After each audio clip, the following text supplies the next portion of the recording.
Handa ang Iran na tulungan ang Pilipinas sa hiling nitong padaanin sa Strait of Hormuz ang mga barkong may kargang langis para sa bansa. Habang may Pilipinong nangangailangan ng tulong, patuloy kaming magsusumikap na ipaabot ito. Di kami titigil sa pagkilos hanggang maramdaman ito sa bawat tahanan. Grabe, maiinggit dito si Donald Trump sa ginawa ni Pangulong Bongbong Marcos. Iranian Supreme Leader higit na pinaboran ang Pilipinas kaysa Amerika. Pilipinas, tutulungan na ng Iran. Halika, atin itong pag-usapan mga kaibigan. President Bongbong Marcos is ordering the Department of Foreign Affairs to negotiate with Iran to ensure the safe passage of Philippine-bound oil tankers through the Strait of Hormuz. Kahapon po ay nagkaroon din po ng meeting ang Uplift at yan po ay ipinag-utos na po ng Pangulo kay Secretary Tez Lazaro. Maiinggit si Trump. Iranian Supreme Leader mas pinaboran ang Pinas kaysa USA. Ito ang balitang yayanig sa buong mundo habang ang Amerikan Donald Trump ay abala sa pakikipagyera. Ang Pilipinas naman sa ilalim ni PBBM ay nakakuha ng special treatment mula sa bagong Supreme Leader ng Iran. Alam nyo ba na mas pinaboran na ngayon ng Tehran ang Manila kaysa sa Washington? Sa kabila ng pagiging US ally natin, bakit sinabi ng Iranian ambassador na brighter ang kinabukasan natin sa kanila? Mainggit nga ba si Trump dahil ang Pilipinas ay opisyal nang binigyan ng safe passage sa Strait of Hormuz habang ang ibang bansa ay nakabara? Handa ang Iran na tulungan ang Pilipinas sa hiling nitong padaanin sa Strait of Hormuz ang mga barkong may kargang langis para sa bansa. Ayon sa Malacanang, ito ang lumabas sa pulong kanina ni Iranian Ambassador to the Philippines Yusuf Ismail Zadeh, Foreign Affairs Secretary Tez Lazaro at Energy Secretary Sharon Garin. Ayon sa Malacanang, hiniling ni Lazaro na ligtas na paraanin ng Iran ang mga Philippine flag vessels para sa kaligtasan ng ating mga marino at para masiguro ang ating supply. Naging bukas daw ang pulong kaya malaki ang tsansang pagbibigyan ng Iran ang hiling ng Pilipinas. Nakatakda raw makausap ni Lazaro ang Foreign Minister ng Iran bukas. Isang malaking revelasyon ang binitawan ni Iranian Ambassador Yusuf Ismail Zadeh sa ilalim ng bagong Supreme Leader na si Ayatollah Mojtaba Khamenei.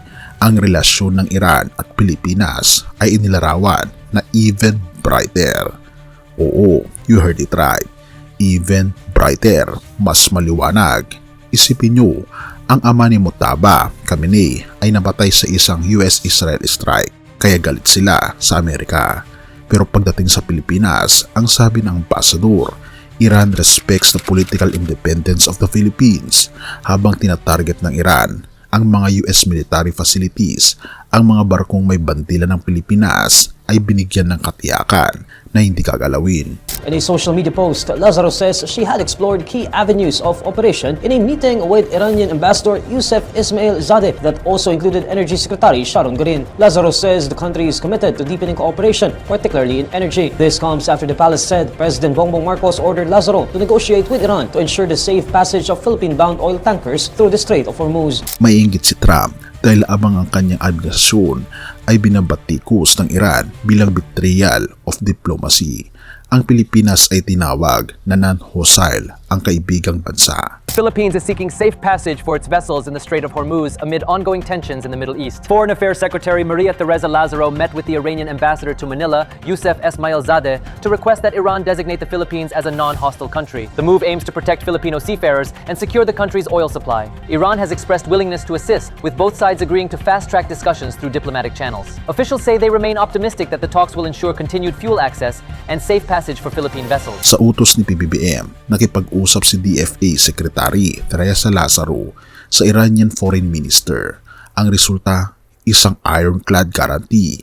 Ang lahat ng Filipino seafarers at mga barkong may dalang langis para sa Pilipinas ay papayagang dumaan ng unhindered at expeditious sa Strait of Hormuz. Therefore, habang ang US ay hirap makipagnegosasyon, si PBBM ay nakuha ang tiwala ng Iran sa isang tawag lang. Hindi tayo nasama sa unang listahan, China, Russia, India. Pero dahil sa bilis ng aksyon ni PBBM, pasok na tayo sa hanay ng mga bansang friendly sa Iran. Ito ang tinatawag na strategic autonomy. Hindi natin kailangang kalabanin ang Amerika, pero hindi rin natin kailangang maging kaaway ng Iran. Ang 98% ng ating crude oil ay galing sa Middle East, kaya ang tagumpay na ito ay literal na magliligtas sa ating ekonomiya mula sa pagbagsak. Purihin ang ating Panginoong Diyos.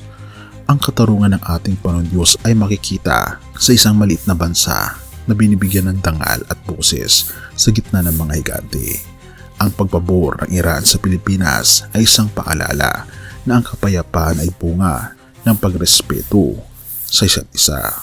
Sabi sa Kawikaan 16 verse 7, pagka ang mga lakad ng tao ay nakalulugod sa Panginoon, kanyang pinagkakasundo sa kanya pati ng kanyang mga kaaway.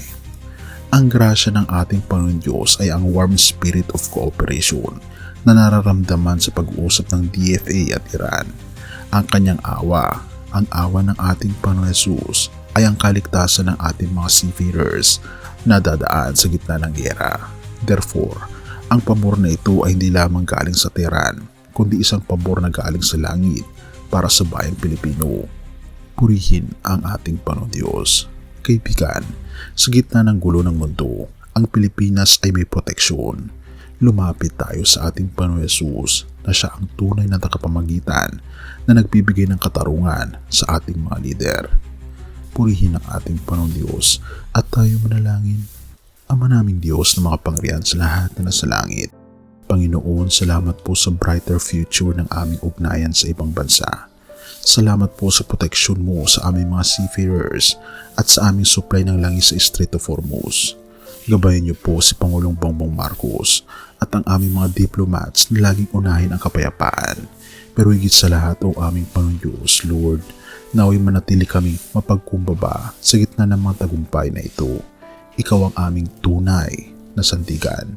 Pinupuri po namin kayo at pinapasalamatan, o aming Panginoon Diyos, sa inyo pong dakilang pag-ibig sa amin, at patnubahan niyo po kami, at patawarin po kami, at iligtas po kami araw-araw sa bingit ng peligro.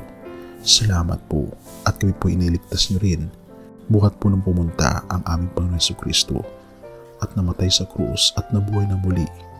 Ay salamat po sa garantiya ng kaligtasan ng langit na bayan. Salamat Panginoon Diyos, at patawarin po kami sa lahat ng aming mga pagkukulang at pagkakasala, at salamat po sa pagdinig ng aming mga panalangin.